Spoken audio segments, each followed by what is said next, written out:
¿qué significa personas extraordinarias? De hecho, la palabra extraordinarias está la palabra extra con mayúsculas. ¿Por qué? Porque lo que hace la diferencia entre una persona ordinaria y una extraordinaria es nada más el extra. Una persona ordinaria no tiene el extra, pero una persona extraordinaria sí tiene el extra.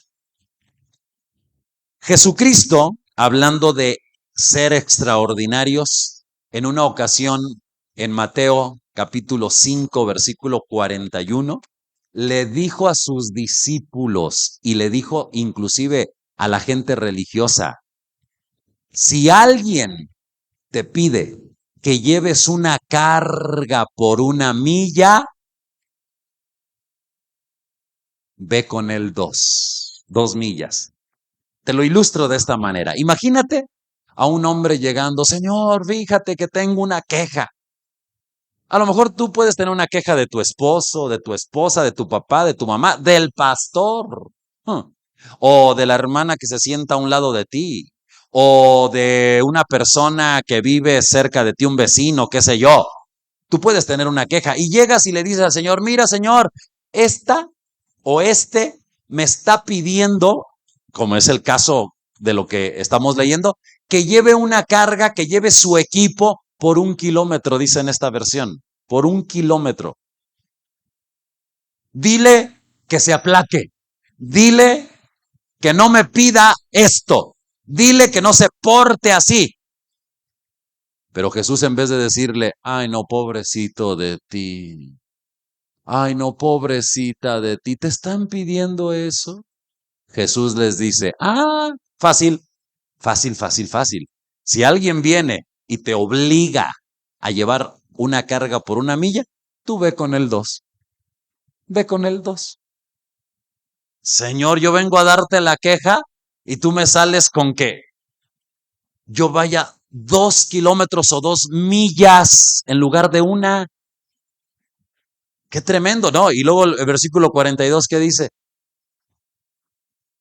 Al que te pida, dale, y al que quiera tomar de ti prestado, no se lo rehuses. Bueno, fíjate, qué interesante. ¿Por qué?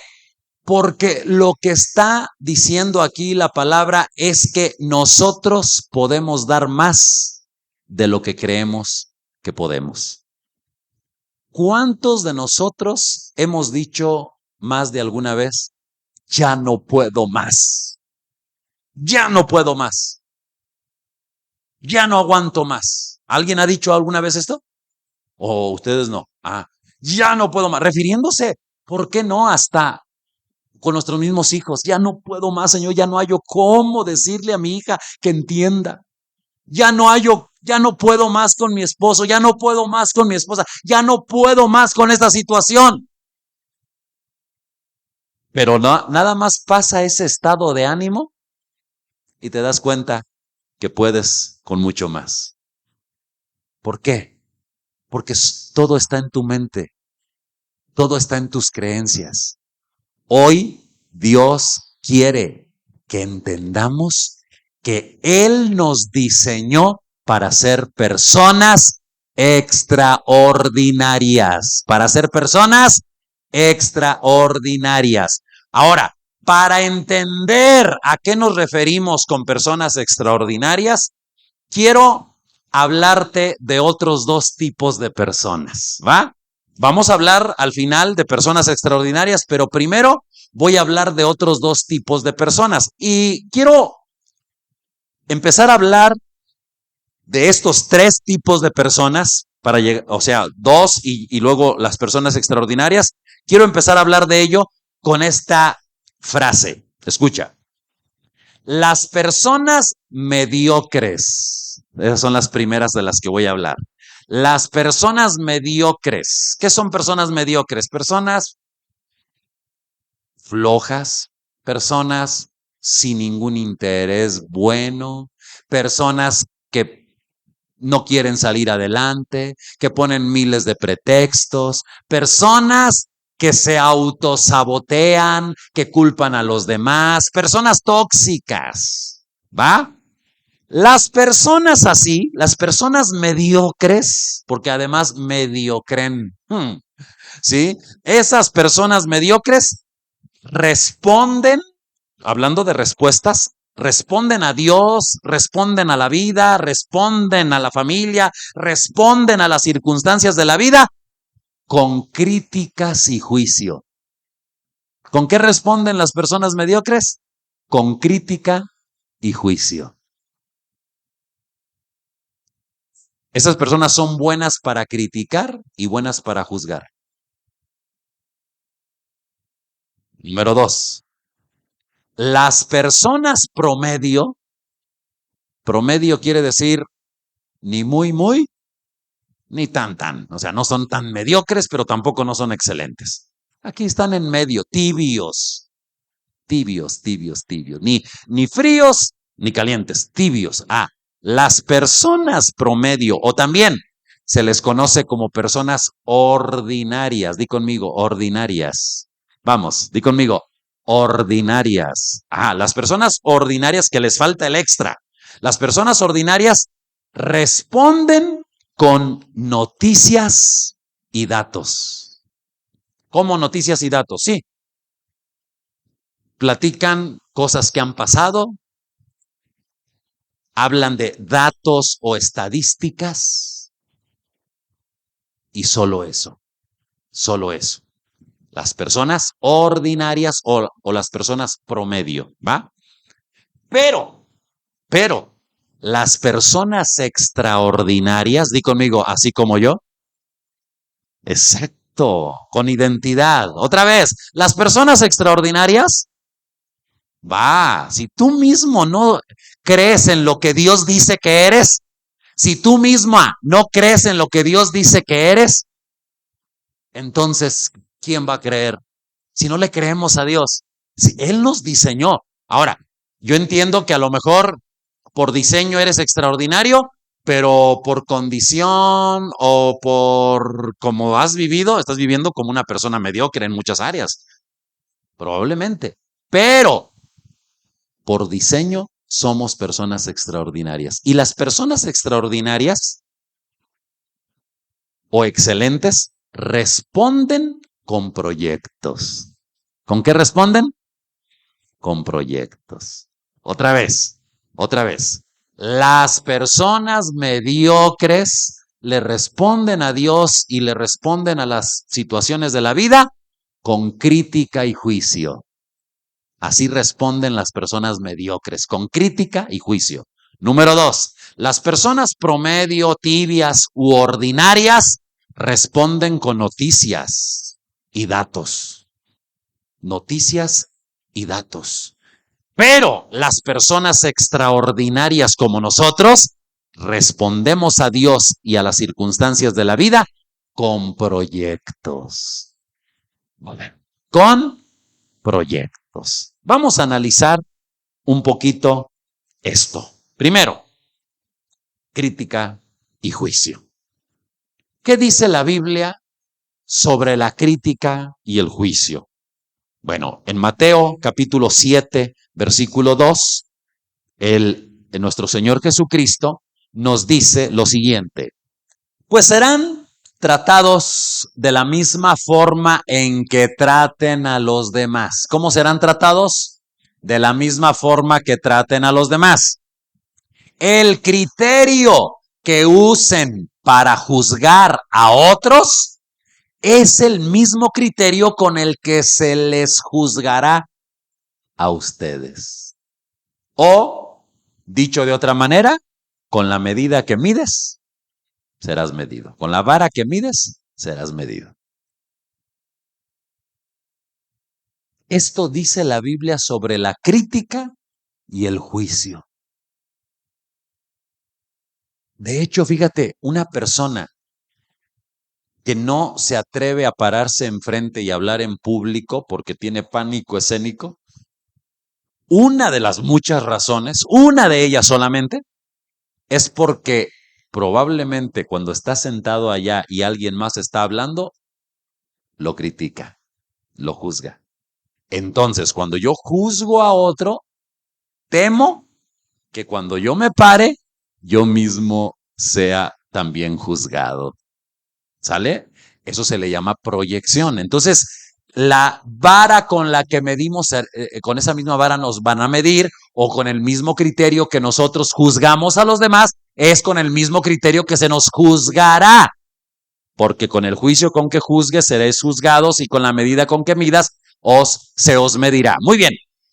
Esto significa que si nosotros no tenemos un concepto sano y nos comportamos como personas mediocres juzgando a los demás, en realidad nos estamos juzgando a nosotros mismos. Ni siquiera es Dios diciendo, de la manera que tú juzgues a las demás te voy a juzgar. No, ni tampoco es el diablo, si tú haces cosas yo te voy a hacer y te voy. No, eres tú misma, eres tú mismo el que te juzgas, porque es la misma medida con la que tú estás midiendo a los demás, con la misma medida que tú te mides a ti mismo. Así que cuidado con la crítica, cuidado con el juicio, porque la crítica y el juicio muchas veces solo es una forma de exaltar los errores de los demás para yo no sentirme tan mal.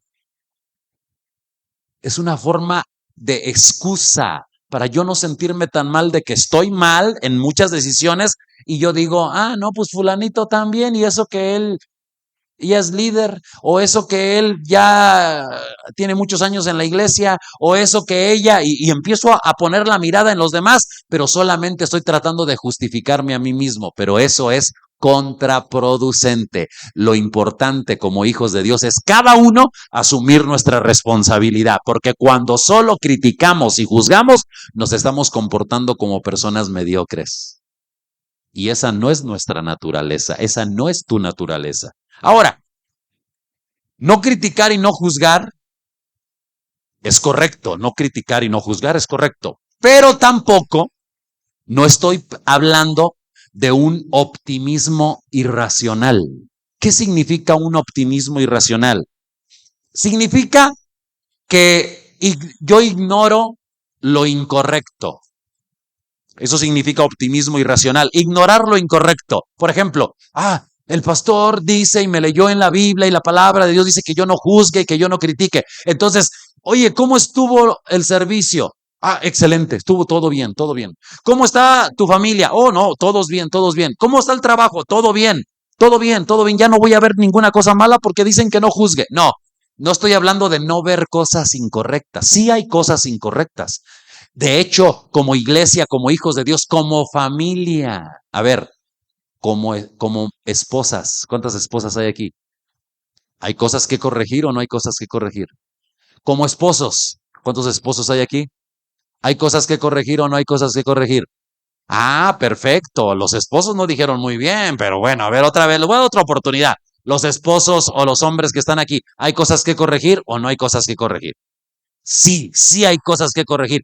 Y no criticar o no juzgar no significa ignorar las cosas que hay que corregir. No, pero para corregir tanto en tu vida, en tu trabajo, en tu familia, en la iglesia, hay un protocolo, o sea, hay una forma de cómo hacerlo para poder corregir. La Biblia nos lo dice, mira, Mateo 18 del 15 en adelante dice, si un creyente peca contra ti, ¿qué hay que hacer? ¿Qué hay que hacer? Hay que enojarse con él y hay que romperle los dientes. ¿Sí dice así? Hay que ir a decirle a todo mundo, ¿y eso qué es, hermano? ¿Sí es así? No. Hay que publicar en el Face todo lo malo que es. ¿Sí? No. ¿Qué dice? Si un creyente pega contra ti, háblale en privado. Porque ¿dónde se corrige? En privado. No se corrige en público, se corrige en privado. Se halaga en público, pero se corrige en privado. Entonces, háblale en privado y hazle ver su falta. ¿Cómo le ayudo para que alcance a ver su falta? Si te escucha, y ahí cuando dice si te escucha es porque puede ser que no te escuche. Si te escucha y confiesa el pecado, has recuperado a esa persona. Qué bonito reconciliarnos con una persona que dice, ay, sí, lo reconozco, perdóname, andaba alterado, andaba enojado y pues sí, la verdad te respondí mal. Qué bonito cuando reconocemos y podemos reconciliarnos. Versículo 16. Pero, aquí está el pero. Si no te hace caso, toma a uno o dos más contigo y vuelve a hablarle para que los 2 o 3 testigos puedan confirmar todo lo que digan. O sea, llama a 2 o 3 testigos y ahí juntos pueden ayudarle a reflexionar sobre ese error en lugar de criticarlo, en lugar de juzgarlo. Versículo 17.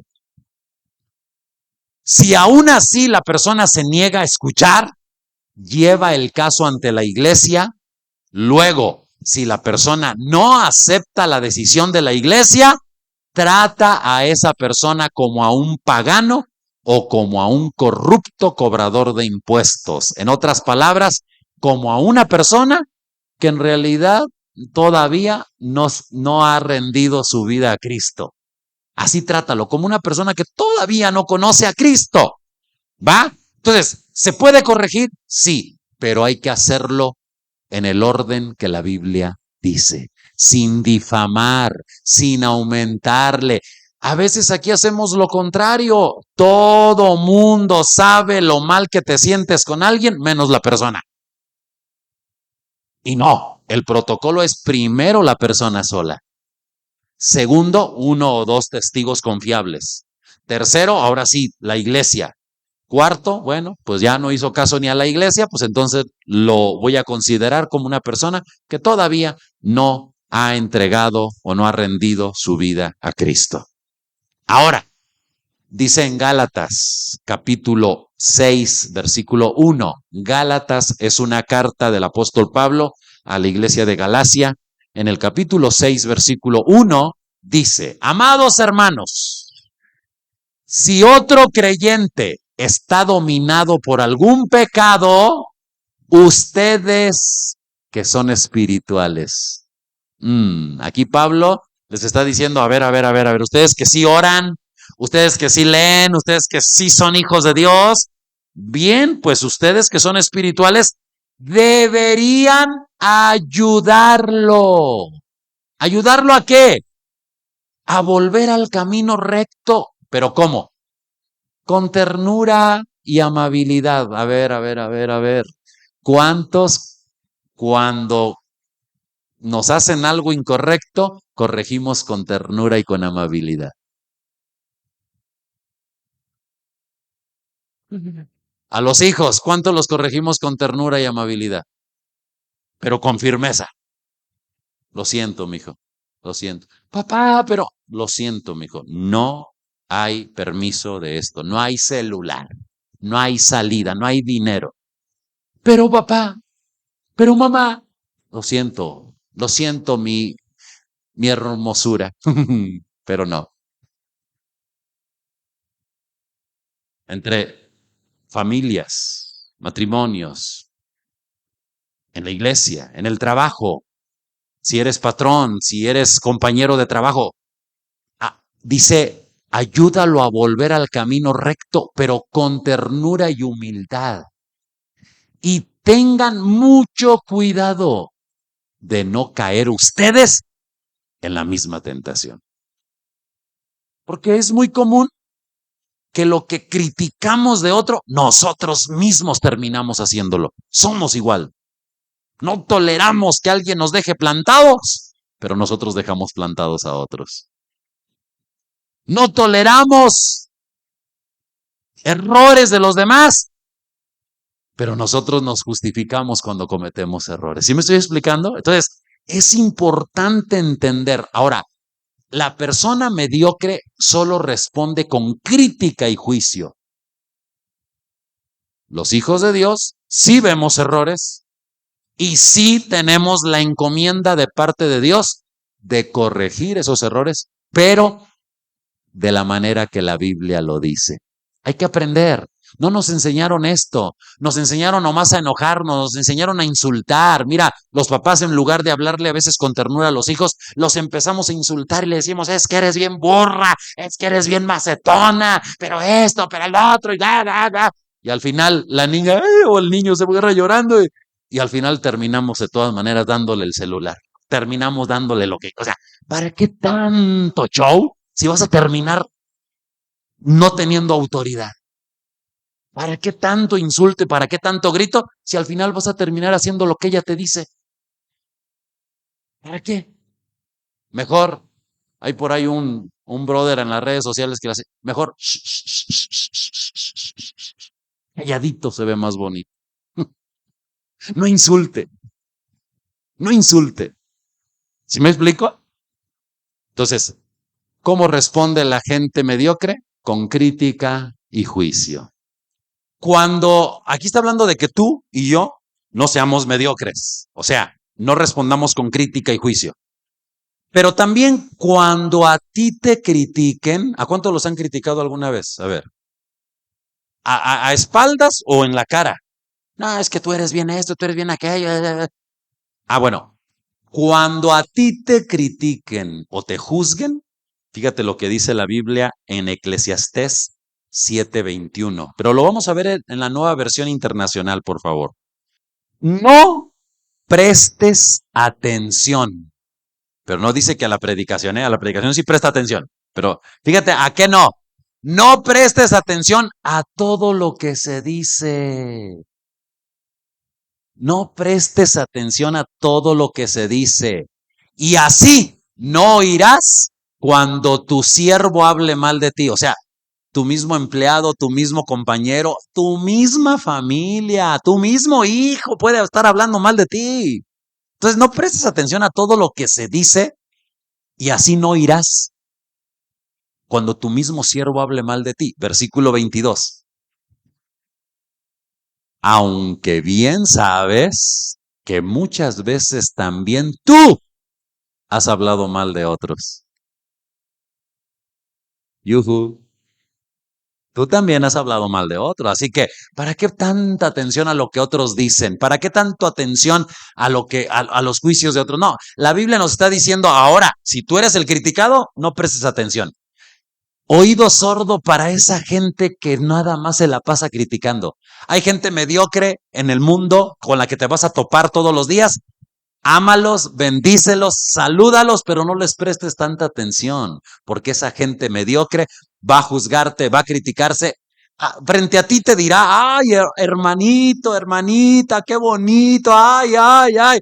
Pero a tus espaldas puede estarte juzgando, a tus espaldas puede estarte criticando. No prestes atención y además no te enganches ni tampoco te llenes de amargura, porque tú también, más de alguna vez has hablado mal de otros.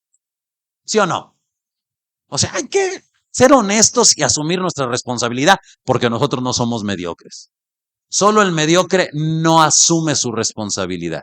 Ahora sí, habiendo dicho esto, vamos al número 2. Las personas ordinarias.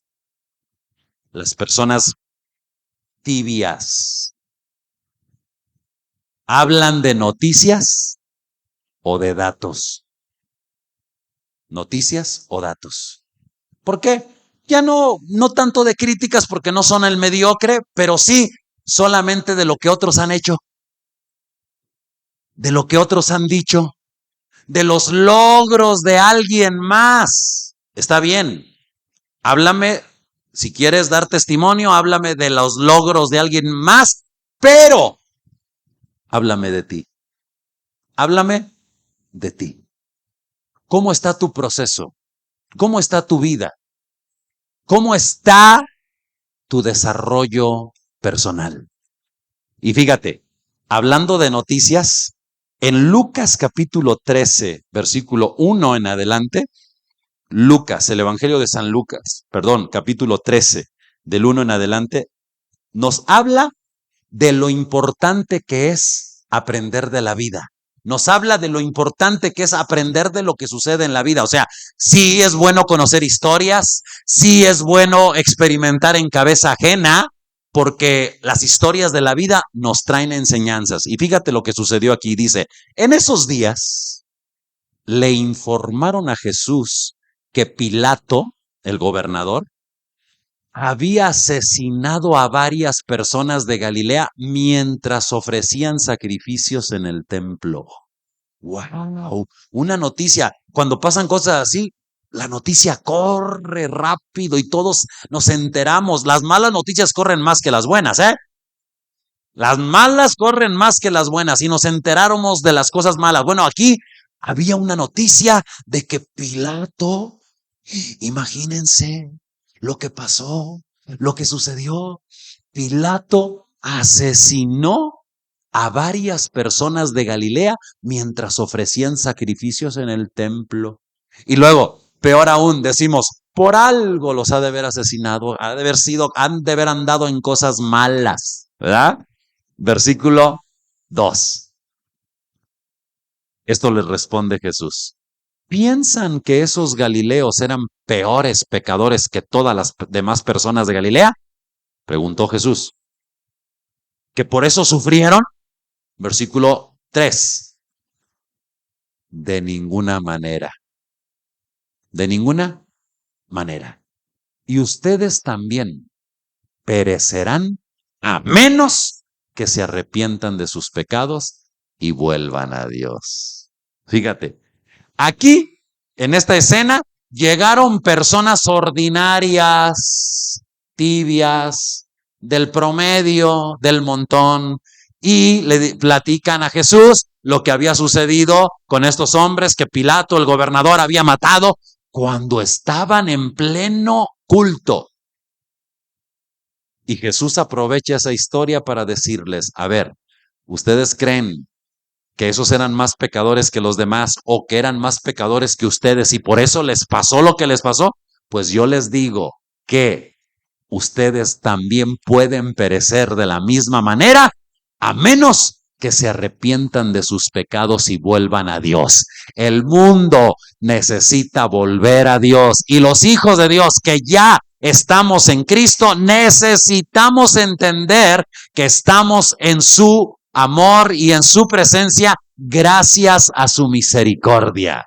Versículo 4.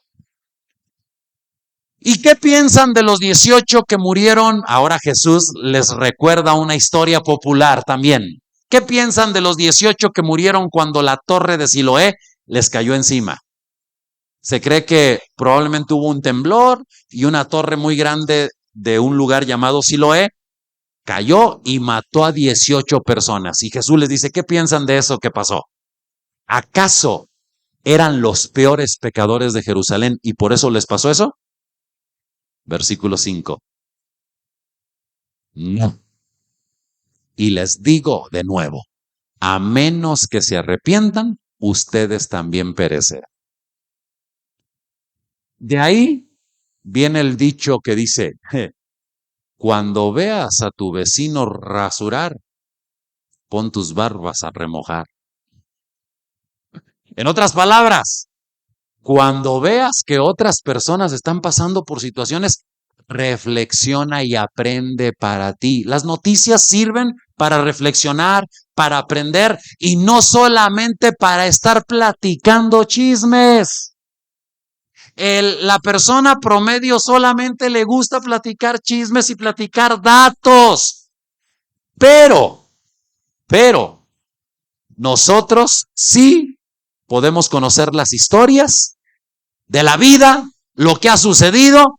Escucha, pero hay que aprender de esas historias, que las cosas que suceden nos traigan sabiduría, entendimiento. Ahora, no solamente lo que sucede, también en Romanos capítulo 15, versículo 4, volvemos a la Nueva Traducción Viviente, también dice la Biblia que aprendamos de la historia, porque dice, tales cosas se escribieron, o sea, lo que se escribió en la Biblia, lo que pasó en el Antiguo Testamento, esas cosas se escribieron hace tiempo en las Escrituras. ¿Para qué? ¿Para qué creen ustedes que se escribió la rebeldía del pueblo de Israel en la tierra de Egipto o en el desierto o el pecado de David o las excusas de Moisés? ¿Para qué creen que se escribió esto? para que nos sirvan de enseñanza. O sea, para experimentar en cabeza ajena. Y las Escrituras nos dan esperanza y ánimo mientras esperamos con paciencia hasta que se cumplan las promesas de Dios. O sea, es importante de la historia bíblica entender, no solamente quedarnos con las noticias y mucho menos juzgar y criticar a las personas por lo que les ha pasado, y hasta somos buenos para decir, ha de haber andado mal delante de Dios. No. Jesús los pone en su lugar y les dice, tranquilos, antes, si ustedes no se arrepienten, les pueden pasar también cosas similares. Así que vamos a reflexionar, ¿va? ¿Por qué? Porque si solamente somos personas ordinarias, pues nada más nos quedamos con las noticias, con lo que escuchamos, con lo que dicen y nos creemos de todo. Lo peor, nos creemos de las noticias, nos creemos de lo que... Hay gente que se cree todo lo que dice el Face, que se cree todo lo que dice el Internet. Ahora, muchos actualmente, yo sé que yo uso recursos como las redes sociales y todo. Claro, yo uso también recursos, pero cuidado, porque ahora para muchos hasta la IA, la inteligencia artificial, está supliendo al Espíritu Santo. O sea, ya mejor en lugar de orar, pues le preguntamos ahí al celular. Y ahí le preguntamos y ahí nos dice todo y nos creemos de todo. Cuidado, hay que analizar porque no somos personas ordinarias, somos personas extraordinarias. Y ahorita quiero terminar hablándote de lo que es una persona extraordinaria. Entonces, aprendamos de la historia, aprendamos de la palabra, aprendamos de lo que otros vivieron y no cometamos los mismos errores. Nosotros no somos mediocres, no somos solamente ordinarios, somos extraordinarios. Y las personas extraordinarias responden ¿con qué? Proyectos. Y ahí quiero hoy centrarme, fíjate bien. Cuando hablamos de proyectos, no estamos hablando de lo que a tu parecer otros deberían hacer. No. Porque somos buenos para decir, pues aquí alguien debería hacer algo. Somos buenos para decir, el gobierno debería poner orden. ¿Y tú por qué no pones orden en tu casa? Deberían arreglar esas calles. Y nosotros con un montón de cosas descompuestas en la casa. ¿No las arreglamos? Deberían ponerle un hasta aquí a esa gente que anda haciendo malo. Y nosotros no le ponemos un hasta aquí a nuestros hijos. ¿Sí me explico? Entonces, somos buenos para pensar en lo que otros deberían hacer. Pero un proyecto no es pensar en lo que otro debe hacer, sino en lo que yo puedo y soy llamado a hacer. Todos tenemos un llamado de Dios para hacer algo. Si vives, es con un propósito. Si estás en esta tierra, tu corazón sigue latiendo y tu vida está aquí en esa tierra, es porque hay un propósito de Dios para ti. Solo que la mayoría de las veces no nos creemos capaces de hacer las cosas. Pensamos que alguien más lo debería hacer. Por eso, cuando hablamos, por ejemplo, de Abraham, el patriarca, Dios lo llama y Abraham, pues le costó recibir y entender el llamado de Dios. Le costó tiempo deshacerse de toda su familia y de todas sus costumbres del pasado. ¿Qué diremos de Moisés? Moisés que tantos pretextos le puso a Dios diciendo, no, es que yo no soy capaz, es que yo no puedo, es que yo soy tartamudo, es que esto, es que el otro, es que aquello. Digan conmigo, así como yo. Le puso muchos pretextos así como nosotros. ¿Cuántos pretextos le estamos poniendo nosotros a Dios?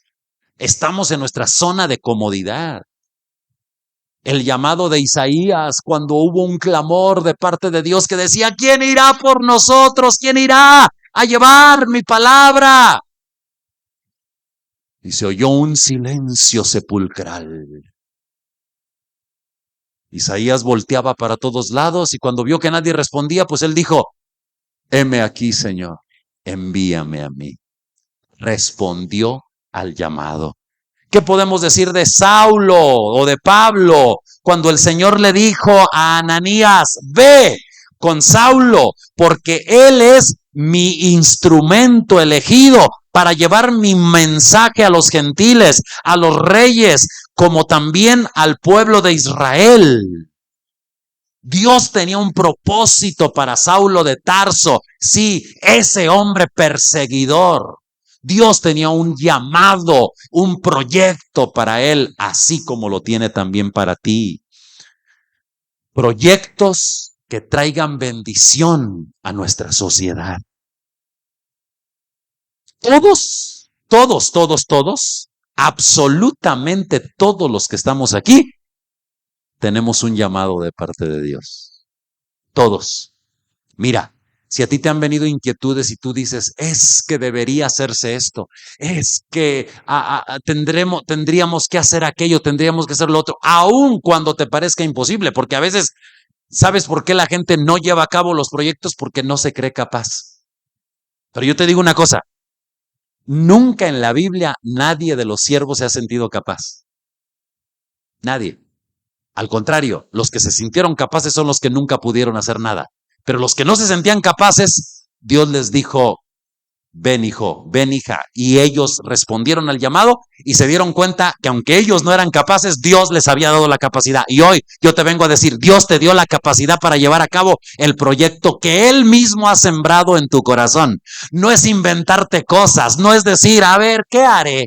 ¿Qué haré? De tin marín, de doping, huecu, caramácara, títere fue. No, es escuchar la voz de Dios, escuchar el llamado de Dios, que Dios te está diciendo, hijo, necesito que prediques mi palabra.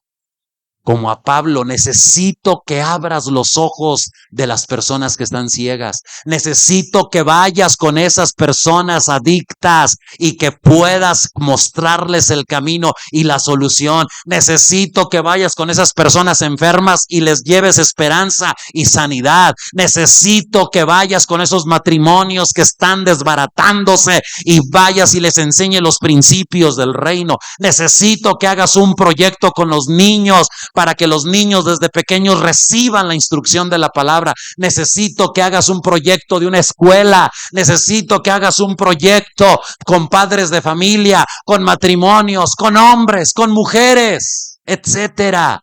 Dios tiene proyectos que Él ha diseñado desde la eternidad, pero se ocupa gente que responda a su llamado. Gente extraordinaria que no responda solo con críticas y juicios. Para criticar y juzgar cualquiera. La fila está grande para los que quieren criticar y juzgar. La fila también está grande para los que solamente hablan de noticias. Ay, no, es que miren, está pasando eso, está pasando aquello, está pasando, o las estadísticas dicen esto y dicen aquello. No, Dios está esperando que nosotros entendamos que Él nos diseñó personas extraordinarias para llevar a cabo proyectos. Proyectos que los podamos poner en la mano de Dios y que, escucha, no mi proyecto en la mano de Dios, no, el proyecto que ya Dios me dio, la visión que Dios me ha dado desde la eternidad, ponerla en sus manos, ponerme en Él, porque en Él, fíjate bien esto que te voy a decir, en Él, en Jesucristo, no hay límites. En ti sí hay límites. ¿Qué tanto puedes vivir? ¿100 años? ¿120? Pues digo, si alguien vive 120 años, pues, pues ya es mucho. ¿Cuánto podremos vivir?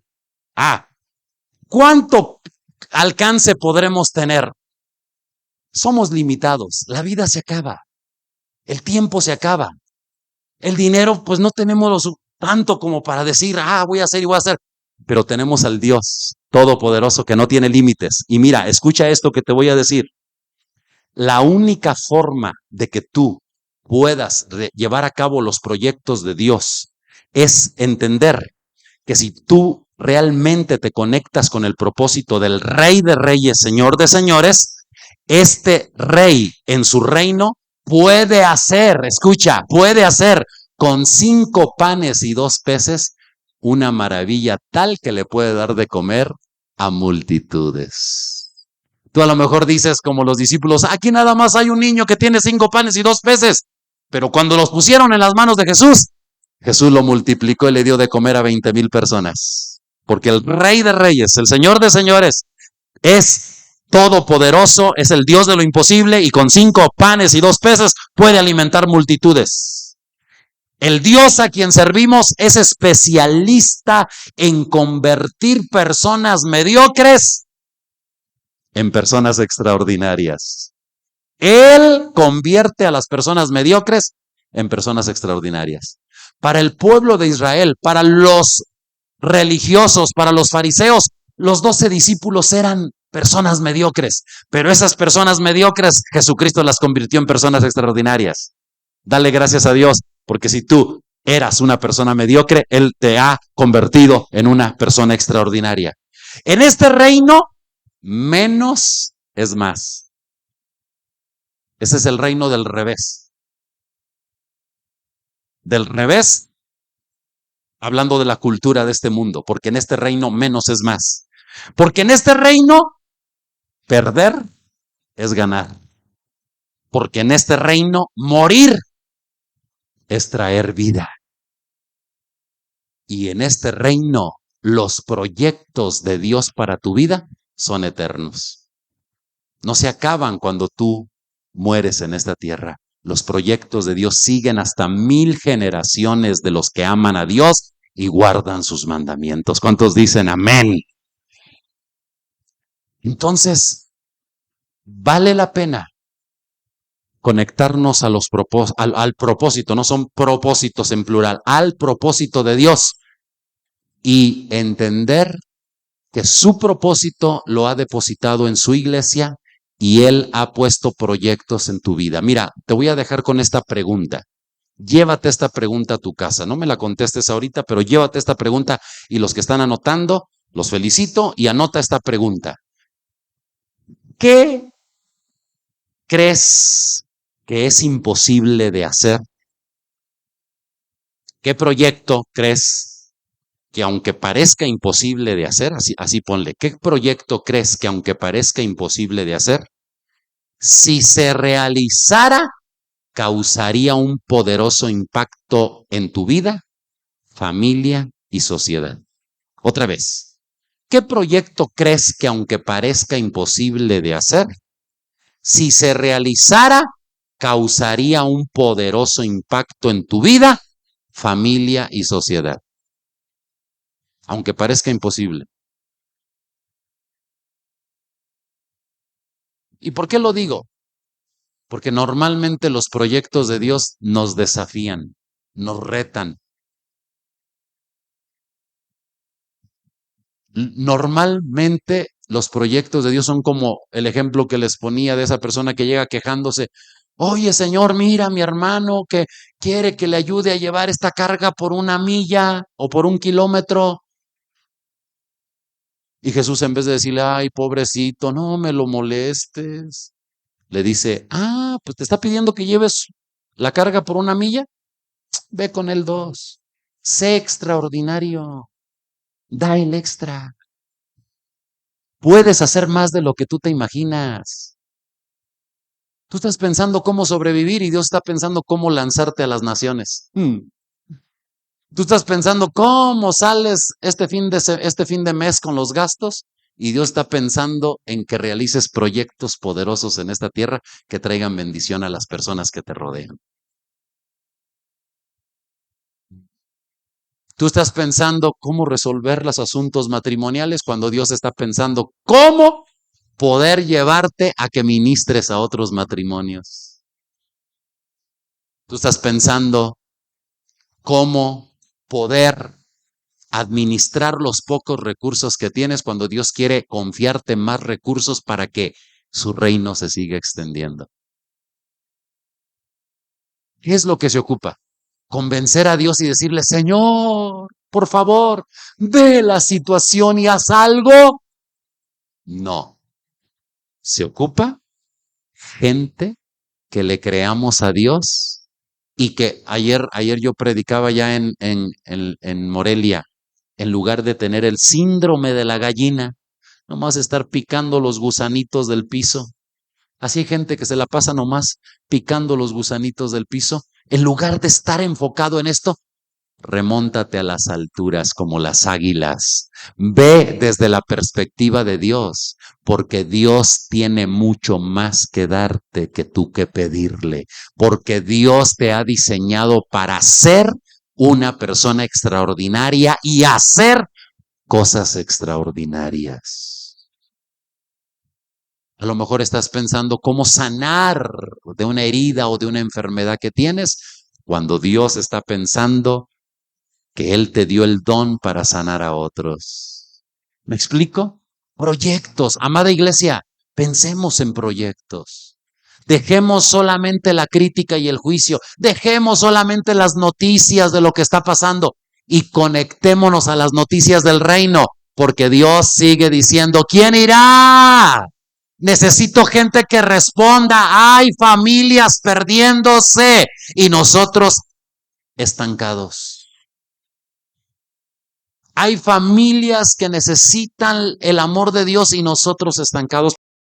Quiero terminar leyéndote esta parte de la Biblia que está en Primera de Pedro, capítulo 4, versículo 10 y 11. Y quiero orar, quiero que oremos. Dios, de su gran variedad de dones espirituales, dones quiere decir regalos. Dios, de su gran variedad de regalos espirituales, les ha dado un don a cada uno de ustedes. Úsenlos. Ahora, me llama la atención que hable en plural. Úsenlos, esos dones, úsenlos bien. ¿Para qué? Para servirse los unos a los otros. O sea, Dios no te llamó para ser servido, te llamó para servir. Dios no te llamó para que tú solamente seas ministrado, te llamó para ministrar. Dios no te llamó para que tú seas solamente sanado, te llamó para sanar. Dios no te llamó para que seas bendecido, sino para bendecir. Dios no te llamó para que seas liberado, sino para liberar. Dios no te llamó para que tú seas fortalecido, sino para fortalecer a otros. Y te ha dado dones, regalos espirituales que son de bendición para los demás. Eres extraordinaria, eres extraordinario. Tienes capacidades que Dios te dio desde la eternidad. Usa bien esos dones para servirle a los demás, para servirnos los unos a los otros. Versículo 11. ¿Has recibido el don de hablar en público? Pone ahí algunos ejemplos el apóstol Pedro. ¿Has recibido el don de hablar en público? Entonces habla como si Dios mismo estuviera hablando por medio de ti. ¡Wow! Gracias, papá, por el privilegio que tenemos de predicar tu palabra y que tú estés hablando por medio de nosotros. Ahora, no solamente detrás de un atril, no. Predícale a tu vecino, predícale a tu familia, predícale a las personas que te rodean en tu trabajo, predícales, pero predícales con esto en mente. Si tú tienes la capacidad de hablar, entonces habla como si Dios mismo estuviera hablando por medio de ti, porque efectivamente tú eres la voz de Dios, tú eres las manos de Dios, tú eres los pies de Dios, está Dios hablando a través de ti. Pero luego dice, ¿has recibido el don de ayudar a otros? Ayúdalos con toda la fuerza y la energía que Dios te da. Nueva Visión Yurecuaro se ocupa que entendamos la fuerza y la energía que Dios nos ha dado para cumplir sus propósitos. Si estás viviendo, es con un propósito. Si vas a ayudar y vas a servir a otros, ayúdalos con toda la fuerza y la energía que Dios te ha dado. Así, cada cosa que hagan, escuchen, cada cosa que hagan traerá gloria a Dios por medio de Jesucristo. Porque no se trata de ti, no se trata de tus panes, no se trata de tus peces, no, tus panes y tus peces no alcanzaban ni para ti. Tus panes y tus peces no alcanzaban ni para ti, y menos si eres igual de tragón que yo. No alcanza ni para ti. No se trata de tus panes y tus peces, no se trata de tus capacidades, se trata del Dios que multiplica los panes y los peces, se trata del Dios que da vida a los muertos, se trata del Dios que cambia a las personas mediocres en personas extraordinarias, se trata de Dios que da proyectos a su iglesia y que es tiempo para nueva visión, tanto en Zamora, en Yurecuaro, en San Luis Potosí, en Morelia, en todo lugar. Es tiempo de proyectos, apóstoles, profetas, evangelistas, pastores, maestros por diseño que respondan al llamado de Dios, los dones de sanidades, los dones de profecía, los dones de interpretación de lenguas, de milagros, de fe, de ciencia, de sabiduría, de discernimiento de espíritus, de enseñanza, de misericordia, de administración, de liderazgo. Gente poderosa conquistando este mundo para la honra y la gloria de Dios, estableciendo el reino de Dios. Si vamos a ayudar, lo vamos a hacer con el poder y la energía que Dios nos ha dado, porque cada cosa que hagamos, di conmigo, cada cosa que hagamos dará gloria a Dios por medio de Jesucristo que está en nosotros. Es Jesucristo el que habla, es Jesucristo el que ministra, es Jesucristo el que lo va a hacer a través de ti. A Él sea toda la gloria. A Él y solo a Él sea toda la gloria y todo el poder por siempre y para siempre. Amén.